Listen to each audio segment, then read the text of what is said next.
Bonjour à tous, une vidéo pour trouver l'expression d'une fonction affine lorsqu'on nous a donné la droite qui la représente. Donc j'ai tracé trois droites ici il faut que je trouve l'expression de f de x, de g de x, de h de x.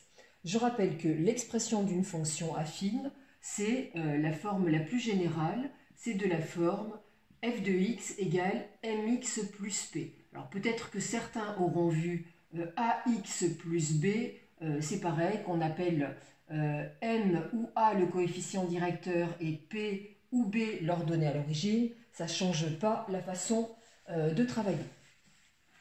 Parmi ces trois fonctions, celle dont l'expression est la plus facile à trouver, eh bien, c'est la fonction h de x. En effet, puisque la droite est parallèle à l'axe des abscisses, eh bien, ça veut dire que c'est une fonction constante.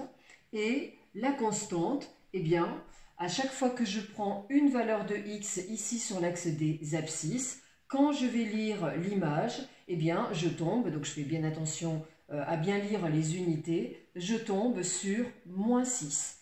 Donc, ma fonction h de x, c'est moins 6.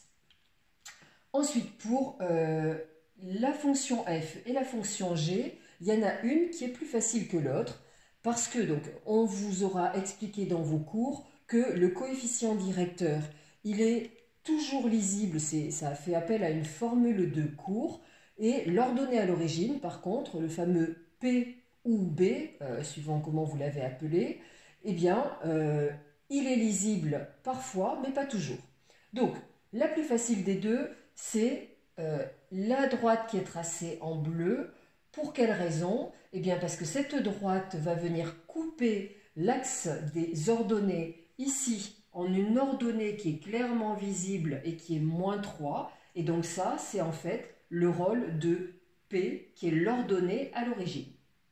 Donc pour f de x, je sais que l'ordonnée à l'origine, donc j'écris en abrégé, l'ordonnée à l'origine que j'ai décidé de noter P, eh bien c'est égal à moins 3. Pour le coefficient directeur, comment on fait? Eh bien, pour trouver le coefficient directeur d'une fonction affine, on fait toujours de la même façon. On repère deux points précis de la droite, alors peu importe les points. Donc, on repère par exemple ce point-là. Je vais noter ces coordonnées parce qu'elles ne sont peut-être pas très visibles au niveau de mon dessin. Donc, ce point A, il a pour coordonnées 4, 4. Donc, 4 en abscisse. 5 en ordonnée. Voilà, moi aussi j'ai un petit peu de mal à voir sur ce dessin. Et puis je repère un autre point précis, tiens, par exemple celui-ci. Le point B, dont les coordonnées sont 1 et moins 1. Et mon coefficient directeur, deux possibilités. Soit je vais directement le lire sur le graphique en faisant la marche d'escalier. Donc je fais toujours le vertical divisé par l'horizontal. Donc je me l'écris ici pour ne pas me tromper. Donc le décalage en vertical, eh bien le décalage en vertical, il fait, donc je vais le flécher en plus, parce que là je suis en train de descendre. Donc en fait ici vous aviez une unité, donc chaque ligne, donc ça fait moins 1, moins 2, moins 3, moins 4, moins 5, moins 6. Donc le décalage vertical entre deux points de la droite, il est de moins 6. Et le décalage horizontal, donc je vais rejoindre, donc j'ai fait ce trajet-là, je vais maintenant faire ce trajet-là, puisque je vais sur la gauche, je vais aussi mettre un signe négatif. Et donc là aussi, chaque unité, c'était cette partie-là, donc ça fait moins 1, moins 2, moins 3. Donc, mon coefficient directeur vaut moins 6 sur moins 3, ce qui vaut en fait 2. Voilà, le fait que le coefficient directeur soit positif pour une droite qui, entre guillemets, monte, c'est-à-dire une fonction croissante, c'est tout à fait normal. Si ce phénomène-là, faire la marche d'escalier, vous embête, on a une formule équivalente à la formule graphique qui nous dit de faire la différence des ordonnées, donc y de b moins y de a, sur x de b moins x de a. Et donc quand vous avez repéré deux points, eh bien y de b, ça fait moins 1, donc attention à ne pas vous tromper entre les abscisses et les ordonnées, moins 1, moins 5, divisé par x de b, 1, moins x de a, moins 4. Et je retrouve le moins 6 divisé par moins 3, et donc la valeur 2. J'ai le coefficient directeur, j'ai l'ordonnée à l'origine, ma fonction f de x, eh bien c'est donc mx plus p, et donc f de x, ça vaut f de x, donc le coefficient directeur, on avait dit que c'était 2, donc mx 2x, l'ordonnée à l'origine, l'endroit où la droite vient couper l'axe des ordonnées, moins 3, donc voilà ma fonction f de x. Je vais passer maintenant à g. Donc le coefficient directeur pour g, eh ben, comme tout à l'heure, il est lisible. Et qu'est-ce que je fais? Je repère deux points précis de la droite. Donc j'essaye de trouver des points qui sont en pleine intersection de quadrillage. Donc voilà, là j'en ai un, dont, alors je vais l'appeler C. Les coordonnées sont moins 2 en abscisse et puis en ordonnée 5. Voilà. J'en prends un autre. Tiens, par exemple, je vais prendre ce point-là. Voilà, ça n'a pas d'importance, les deux points que vous prenez. On pourrait essayer avec deux autres points, on trouverait pareil.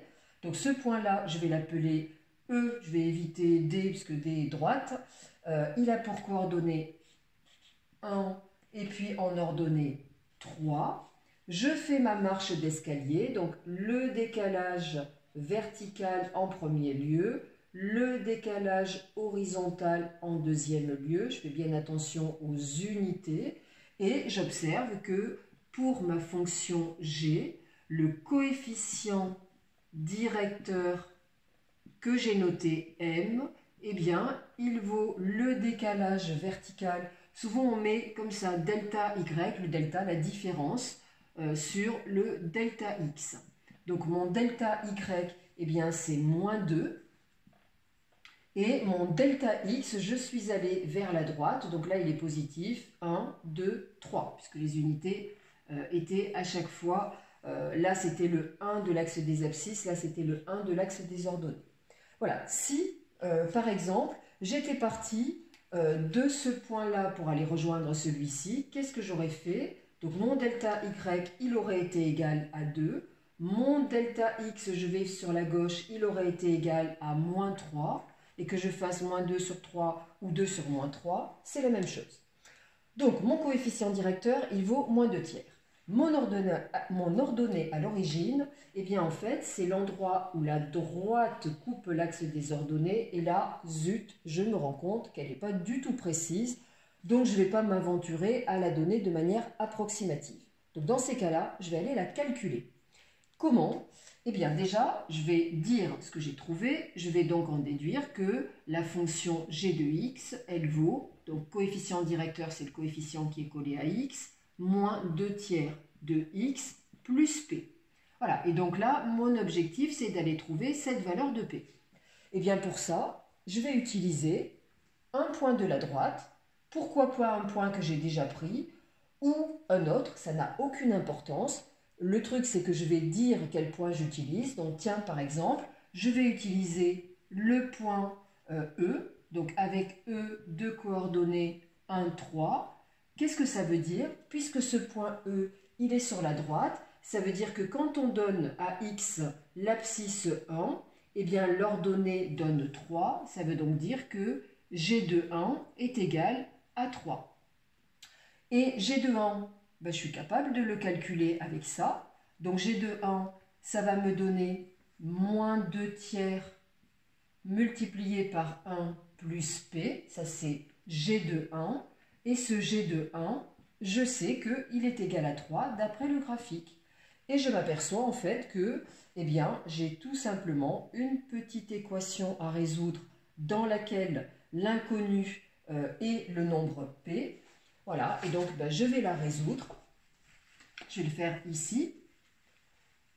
Donc, moins 2 tiers fois 1 plus p égale 3. Moins 2 tiers fois 1, ça fait moins 2 tiers.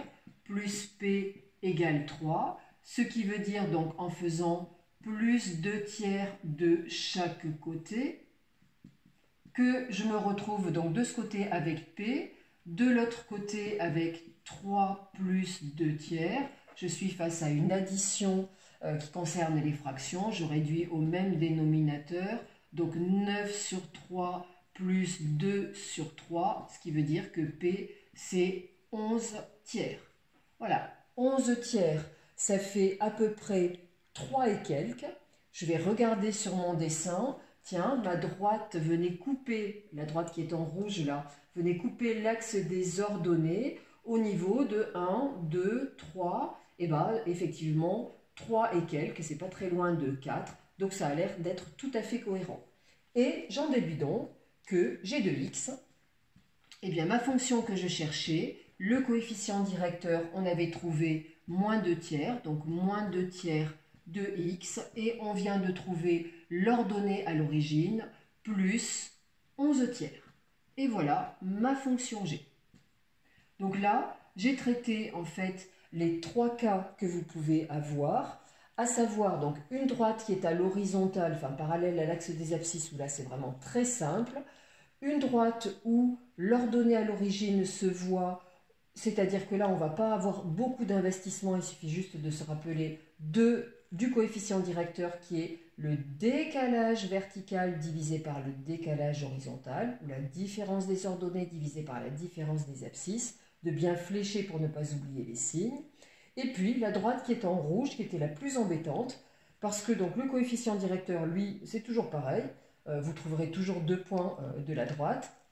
Donc vous pourrez toujours faire la marche d'escalier. Mais par contre, là, l'ordonnée à l'origine n'était pas visible. Et à ce moment-là, il faut qu'on la calcule en résolvant une équation et en utilisant un point de la droite. Et encore une fois, peu importe le point, j'aurais pu aller prendre ce point-là, dont les coordonnées sont 7, moins 1. J'aurais trouvé exactement la même chose, c'est-à-dire 11 tiers. Voilà, donc j'espère que vous avoir éclairé sur l'expression d'une fonction affine au travers d'un tracé. Bonne journée, au revoir.